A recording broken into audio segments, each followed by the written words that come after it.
UDF സർക്കാരിന്റെ തെരഞ്ഞെടുപ്പ് വാഗ്ദാനമായിരുന്നു 5 Indira guarantee.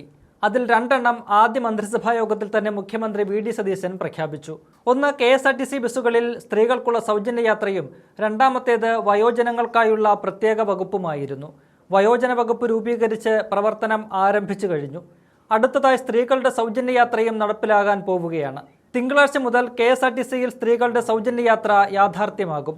പദ്ധതിയുടെ സംസ്ഥാനതല ഉദ്ഘാടനം തിരുവനന്തപുരം തമ്പാനൂർ KSRTC ടെർമിനലിൽ മുഖ്യമന്ത്രി VD സതീശൻ നിർവഹിക്കും. ഗതാഗത മന്ത്രി CP ജോൺ ഉൾപ്പെടെയുള്ളവർ ചടങ്ങിൽ പങ്കെടുക്കും. ഉദ്ഘാടന ബസ്സിൽ മുഖ്യമന്ത്രിയും മന്ത്രിമാരും കുറച്ചു ദൂരം യാത്ര ചെയ്യും. കൂടാതെ ഉദ്ഘാടന ബസ്സിന്റെ ഡ്രൈവറും കണ്ടക്ടറും വനിതകളായിരിക്കും എന്ന പ്രത്യേകതയുമുണ്ട്. പദ്ധതിയുടെ വിശദാംശങ്ങൾ ഇപ്പോൾ ഗതാഗത വകുപ്പ് പുറത്തുവിട്ടിരിക്കുകയാണ്. ജീവനക്കാർക്കായി പുറത്തിറക്കിയ സർക്കുലറിലാണ് വിശദമായ വിവരങ്ങൾ ഉൾപ്പെടുത്തിയിരിക്കുന്നത്.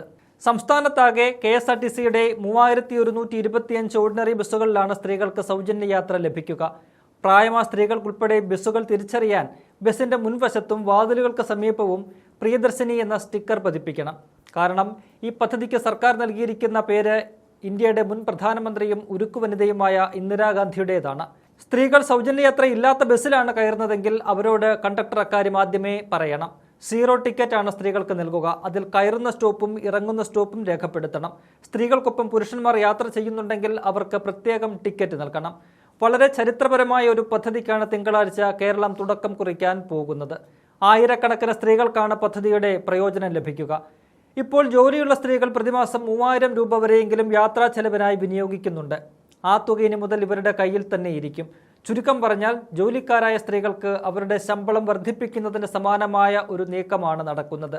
ഈ തുക സ്ത്രീകൾ സാധനങ്ങൾ വാങ്ങുന്നതിലൂടെ വിപണിയിലെത്തും. അത് സമ്പദ് വ്യവസ്ഥയെ കൂടുതൽ ചലനാത്മകമാക്കും. ജോലിയില്ലാത്ത സ്ത്രീകൾക്കും സ്വന്തമായി വരുമാനമില്ലാത്തവർക്കും അതിൻ്റെ പേരിൽ യാത്രാ ചെലവിനായി വീട്ടുകാരെ ആശ്രയിക്കേണ്ടി വന്നിരുന്നുവെങ്കിൽ ഇനി അത് വേണ്ട. അങ്ങനെ സ്ത്രീകൾ കൂടുതൽ ശാക്തീകരിക്കപ്പെടുന്നതാണ് സർക്കാർ ലക്ഷ്യമിടുന്നത്.